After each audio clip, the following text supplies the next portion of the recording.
Territoire d'info, Cyril Viguier. Bonjour à tous et bienvenue dans notre matinale d'info avec la presse quotidienne régionale. Aujourd'hui, notre invité, c'est Gérard Larcher. Bonjour Monsieur le Président, vous êtes président du Sénat et sénateur des Yvelines. Merci d'être avec nous sur ce plateau. Bonjour. Pour vous interroger aujourd'hui, à mes côtés, Véronique Jacquier de Sud Radio. Bonjour Véronique. Bonjour et à Mickaël tous. Zamès de Public Sénat. Bonjour Mickaël. Bonjour. Gérard Larcher, à propos de la réforme constitutionnelle, vous avez rencontré le président de la République hier soir à l'Élysée à votre demande. Vous en êtes ressorti avec du neuf. Où va-t-on ? Hier, avec le président de la République, nous avons eu un tête-à-tête et une conversation qui m'a paru très franche et à la hauteur. J'ai rappelé au président de la République, mais j'avais pas besoin de lui rappeler, mais que je le regardais un peu comme le responsable de l'unité et de la sécurité de la nation. Le gaulliste que je suis considère le président de la République dans cette responsabilité. Nous avons d'abord abordé la situation avec la poursuite d'actes terroristes, que ce soit à Paris au mois de novembre et que ce soit à Bruxelles. Mais Bruxelles, c'est le cœur de l'Europe, mais c'est tellement proche du cœur des Français que nous avons l'impression que c'est chez nous. Cœur, d'ailleurs, aussi. Oui, de mon cœur familial. Très proche. Et nous avons abordé cette action.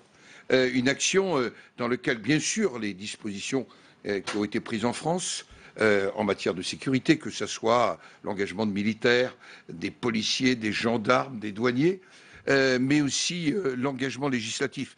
Mardi, au sortir de l'ambassade de Belgique, le président avait rappelé que la priorité était à des actions législatives fortes au-delà de la sécurité des Français, et dans le respect des libertés, avait-il ajouté, et que c'était cela. Nous avons fait le point aussi sur l'Europe.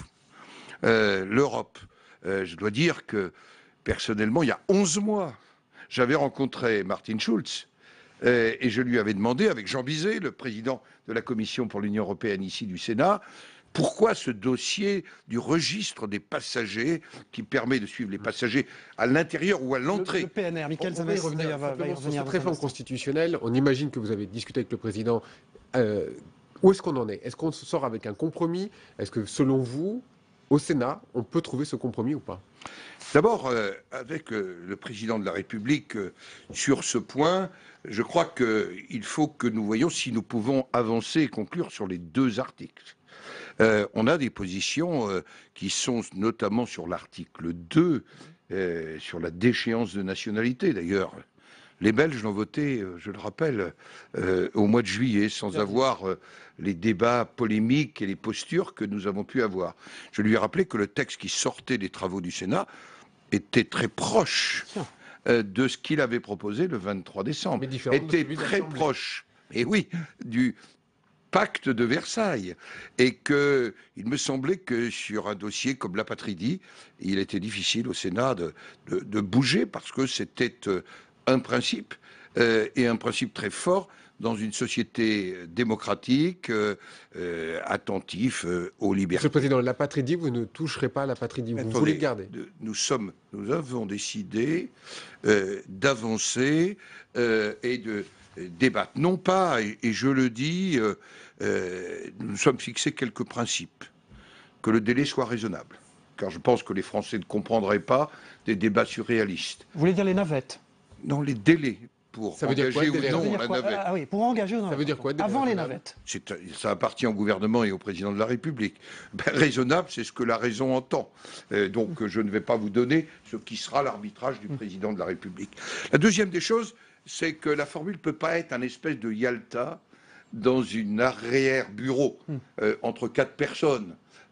Il faut que les présidents de groupe, les présidents des commissions des lois, y soient clairement associés.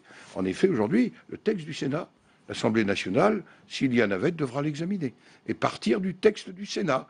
Et quand j'entends le Sénat n'a qu'à s'aligner, non. Le pouvoir constituant appartient de manière égale aux deux assemblées pour une raison très simple. C'est que ça assure une forme de stabilité, de réflexion, une constitution qui n'est pas votée sous la pulsion ou les postures. Véronique Jacquier. Alors, quelle est la solution? Un congrès à Versailles seulement pour voter l'article 1 sur l'état d'urgence? On verra. Laissons au délai raisonnable, à la consultation que je vais entamer en ce qui me concerne auprès des présidents de groupe. Ici. Et bien sûr, et du président de la commission des lois, et avec Mais Michel Mercier, Gérard qui joue un rôle important Gérard dans le projet Larcher, de c'est loi. difficile d'imaginer un délai raisonnable quand on voit là à quel point les Républicains ont montré leur incohérence sur le sujet de Mais la cette échéance gauche de aussi, nationalité. Oui, mais chère à madame. l'Assemblée et au Sénat. Non, au Sénat, les Républicains ont montré leur cohésion. Voilà. Regardez les résultats. Un vote contre et 2 abstentions. Et d'ailleurs, je dois dire, dans ces expressions, des expressions qu'on peut comprendre et que je respecte. Le débat, il se situe plutôt dans l'intérieur de la majorité gouvernementale et à gauche. Michael Zames. S'il ne peut pas y avoir d'accord ou de compromis sur l'apatridie au Sénat, sur quoi est-ce que vous pouvez trouver un compromis alors? Écoutez, moi, je ne conclus pas avant d'avoir entrepris la mission qui doit être la mienne comme président du Sénat. Est-ce Je ne doute pas que Claude Barthelone, Vous pensez doit qu'il y voir aura le quand même président de un la jour un République, congrès? le fera. Vous pensez qu'il y aura un congrès à Versailles un jour? Rien n'est impossible. Est-ce que vous pouvez imaginer que depuis quelques jours, on entend cette hypothèse à droite sur ce qu'on appelle la perpétuité réelle? Ça sera débattu Alors, ici au là, Sénat on dans est peu de sur temps. un sujet que nous avons Je partagé. termine juste ma question, Monsieur le Président. Est-ce que ça pourrait être l'alternative à la déchéance de nationalité? C'est pas une alternative. Nous avons toujours dit, vous connaissez mes réserves, et je pense que la déchéance, c'est un symbole d'abord. Je dis pas que les symboles, c'est pas important. Regardez, j'ai derrière moi un symbole, c'est la France. Absolument. Et qu'il y a autour de ça des valeurs qui sont très très importantes.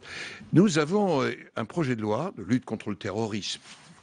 Le titre est beaucoup plus long, qui reprend en fait beaucoup d'éléments d'une proposition de loi déposée en décembre par le président de la commission des lois et par Michel Mercier, l'ancien garde des Sceaux. Et nous pensons que, et je l'ai dit au président de la République, nous avons senti le Premier ministre et le garde des Sceaux attentifs, notamment à l'occasion des questions au gouvernement, qu'il fallait renforcer ce projet de loi, notamment autour de sujets. Pardonnez-moi d'être peut-être un peu long en vous répondant, mais c'est important. Le délit de consultation de sites terroristes de manière répétée. On le fait bien pour les sites pédophiles. Le délit d'acte de terrorisme quand on a séjourné intentionnellement dans un territoire à l'étranger, sur un théâtre d'opération terroriste. Ça, c'est quand même quelque chose d'important. La possibilité d'être placé en rétention de sûreté à l'issue d'une peine, c'est quelque chose d'important. La création, c'est un point important pour moi, d'unité carcérale, mais aussi d'engager réellement la lutte contre la radicalité d'une manière effective et sans doute plus déterminée. Et alors, cette peine incompressible, Oui. Voilà. elle a déjà été proposée, elle fait partie de l'arsenal, on en débattra au Sénat. Et Et certains prisonniers le sont en France aujourd'hui. Oui, le cas d'Abdallah. Le cas d'Abdallah. Vous aviez été agressé d'ailleurs lors de Oui, l'un de à vos Beyrouth, voyages au Liban, il n'y a pas très longtemps, hein, cet automne, autour du cas d'Abdallah, nous avons... Car on vous reprochait oui, que naturellement, qu'il soit il allait maintenu au-delà. en détention. Je rappelle Abdallah, souvenir des Français, il assassine l'attaché militaire américain, l'attaché militaire israélien.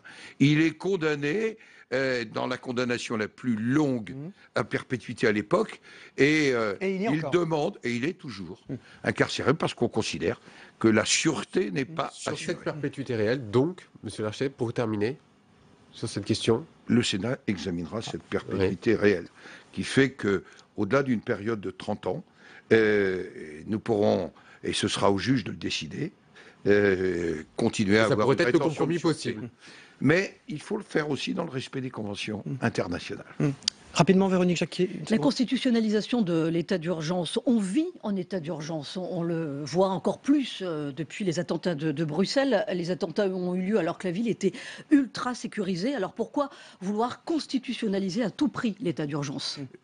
Personnellement, vous savez que j'étais assez réservé, j'avais même proposé de soumettre au Conseil constitutionnel le texte issu de nos travaux de novembre. Après avoir beaucoup consulté, j'ai eu l'occasion de consulter beaucoup de constitutionnalistes, parce que j'ai eu à moi-même à nommer quelqu'un comme membre du Conseil constitutionnel. Je pense qu'il est utile, pour le sécuriser, de constitutionnaliser l'état d'urgence. Mais le problème de l'état d'urgence, c'est que le 26 mai, nous sortirons de l'état d'urgence. Et nous avons un rendez-vous avec l'euro, qui doit être un rendez-vous de bonheur et de convivialité, et que nous devons nous mettre en situation, pas simplement la France. L'euro, c'est Europe. d'avoir des dispositifs en matière de sécurité qui soient à la hauteur. Et moi, je partage l'impatience, voire la colère du ministre de l'Intérieur. J'évoquais ma visite au Parlement européen. J'ai réécrit à Martin Schulz. Il va falloir quand même que la gauche européenne et un certain nombre de libéraux, je mets à part l'extrême droite, pardonnez-moi, pour leur dire, mais soyez responsables. Il va bien falloir, j'étais à Lampedusa avec Philippe Bonnecarrère et François-Noël Buffet, nous avons vu les insuffisances du fonctionnement Schengen. Il faut qu'on renforce Frontex, il faut qu'on donne à Europol des moyens. Sur l'état d'urgence, vous voulez le prolonger ou pas, Monsieur le Président? Mais si c'est nécessaire, Oui. si c'est la sûreté, la sécurité des Français, c'est ma priorité. Et c'est vraiment quelque chose que nous partageons avec le Président de la République. Donc pourquoi pas? Gérard Larcher, Bruxelles, Paris, c'était les mêmes. Les liens sont établis maintenant avec les attentats qui ont eu lieu dans notre capitale. Je rappelle 31 morts, 300 blessés, le bilan n'est pas définitif. Najim Nashraoui était le même artificier. Et Hillary Clinton s'est invitée dans l'affaire en critiquant le dysfonctionnement européen, désorganisé, en retard, dit-elle, face à la menace djihadiste. Est-ce que vous êtes d'accord avec elle ? En fait, elle dit la même chose que Bernard Cazeneuve. Elle dit la même chose Enfin, pour les Américains, c'est un vrai problème. que ce que je dis. Et encore, les Américains, ils bénéficient du fichier voyageur. Absolument. Vous savez, à ceux qui disent « Allez, on va se replier derrière nos frontières nationales », je rappelle simplement qu'il y a 1500 points de passage entre la Belgique et la France. Je crois que la solution... C'est le PNR. Non, pas le PNR. C'est un Schengen qui fonctionne. Pas le Schengen d'aujourd'hui. Schengen aujourd'hui, c'est mort. En tous les cas, il faut lui donner les moyens. Vous savez, j'ai fait partie de la commission Schengen. J'étais tout jeune parlementaire ici, tout jeune. Et j'en ai un souvenir bien précis. Nous n'avons pas donné à la maîtrise des frontières extérieures de Schengen l'attention et les moyens. Absence d'un certain nombre de fichiers. Nous butons, et nous l'avons vu avec les autorités italiennes, sur le seul fichier Eurodac. Nous n'avons pas de croisement. Et nous savons tous, en plus, que nous avons ces très nombreux passeports volés, authentiques, qui aujourd'hui sont des formes de viatiques pour rentrer en Europe. La Gérard est sans doute pire puisque le président Erdogan dit en avoir informé la Belgique de l'arrestation de ce terroriste et que la Belgique l'aurait expulsé. Alors la Belgique le dément, mais visiblement il y a débat là-dessus. Écoutez, on va laisser au débat le temps. Nous voyons bien qu'en tous les cas, nous avons une nécessité de coordination des réseaux, que je l'ai dit, et pour moi, c'est pas rien de le dire, qu'il faudra sans doute faire des délégations de souveraineté collective en matière de sécurité, et que l'idée d'Alain Lamassoure, d'avoir une forme, pardonnez-moi, de FBI, ce qu'il faut, c'est l'efficacité. Un FBI européen, vous y êtes favorable? Examinons cela très vite. N'ayons pas des débats éternels. On a besoin de sécurité, on a besoin de fiabilité aujourd'hui aux frontières de l'espace Schengen. Véronique Jacquier. Gérard Larcher, vous parlez beaucoup de sécurité, mais le vrai problème n'est-il pas la montée de la radicalisation? Il y a des Molenbeek en France. Deuxième question, certains maires, et vous représentez les maires en tant que président du Sénat, font du communautarisme pour être élus dans certaines villes. Alors est-ce qu'il n'y a pas aussi un problème de démocratie? On aimerait vous entendre sur ces questions. D'abord, nous avons un certain nombre d'endroits qui sont difficiles, où la radicalité monte, qui ont été signalés, et dans lesquels il y a des élus qui font un travail, au contraire, de lutte contre la radicalité. Parce que ça n'est pas parce que quelques-uns ont peut-être eu la tentation du communautarisme qu'il n'y a pas une quantité de maires de toute sensibilité qui se battent pour l'intégration, pour l'assimilation, pour l'éducation. Mais il y a un état de fait. Il y a quand même des villes et il y a des quartiers dans lesquels on ne rentre pas. Manuel Valls l'a encore redit hier. Dans ce pays, et je partage ce qu'a dit le Premier ministre, je partage ce qu'a dit Éric Ciotti sur ce sujet. Vous savez, il y a des sujets qui dépassent les simples clivages politiques. Mais j'ai écrit un rapport au président de la République. Je le rappelle, que je lui ai remis le 15 avril. Je vous propose de le relire. Vous lui en avez reparlé hier soir? Bien, je lui ai dit que la question migratoire, vous vous souvenez, j'avais eu même quelques dépêches où j'étais scandaleusement passé à l'extrême droite. Pas du tout. Cette question de l'assimilation, ça c'est un véritable enjeu. Quelles sont les valeurs communes de la République? Et là-dessus, là-dessus, nous devons être très attentifs. Je ne vous cache pas que personnellement, je suis en train de travailler sur ce sujet, et que le moment venu, je compléterai encore de propositions. Quelque temps, nous sommes au temps des propositions. Nous avons une alternance en 2017, et pour moi, c'est un sujet majeur. Je le disais, appartenir à une même communauté nationale, c'est une nécessité, ça a du sens. Et comment on évite toutes ces dérives au nom, d'une foi qui utilise Dieu à l'inverse des valeurs divines. Michael Zamès, la loi El Khomri. Oui, question à l'ancien ministre du Travail que vous avez été, Gérard Larcher. La loi est présentée ce matin en Conseil des ministres. 71% des Français se disent contre cette réforme. Vous avez dit qu'elle était feu, la loi travail. Elle est mornée aujourd'hui, cette loi? En tous les cas, on a une toute petite version. On a même une version naniste de la loi travail. Au fond, il ne reste pas grand-chose. Le gouvernement, c'est clair, il a reculé, il a eu une erreur de méthode.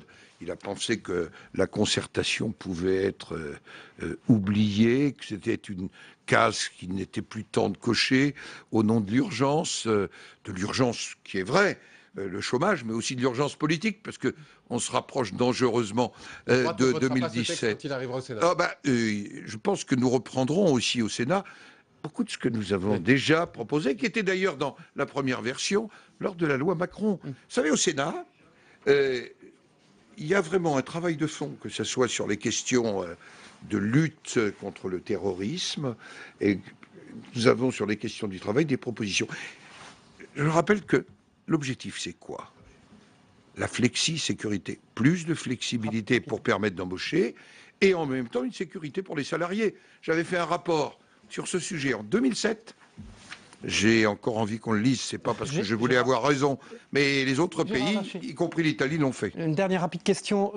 Sage de l'opposition, juge de paix, vous allez avoir à user de cet état de fait dans les semaines qui viennent. Vous êtes prêt? Bien sûr, je suis prêt. Je suis persuadé que les primaires vont nous permettre de choisir le ou la meilleure, que mon rôle, c'est de faire que nous ayons un succès numérique, 3 à 4 millions d'électeurs. Un succès numérique? Oui, oui. Un succès politique. À l'américaine? Un succès politique. Ah oui, 3 à 4 millions d'électeurs, qui sera de choisir le meilleur ou la meilleure candidate. Et vous allez y veiller. Et je veux que ce soit dans des conditions de transparence, d'éthique. Et ça, pour moi, c'est un objectif. Au-delà de mes choix que tout le monde connaît, on n'est plus la peine de me questionner, mais moi, je crois que notre famille politique peut se retrouver autour d'un candidat et proposer aux Français une alternance courageuse. Merci Gérard Larcher, président du Sénat, sénateur des Yvelines, d'avoir été l'invité de cette matinale d'info, de Public Sénat et de Sud Radio. On passe à l'analyse de l'actualité et de vos propos dans cette matinale avec les éditorialistes de la presse quotidienne régionale dans un instant. Merci président. Merci.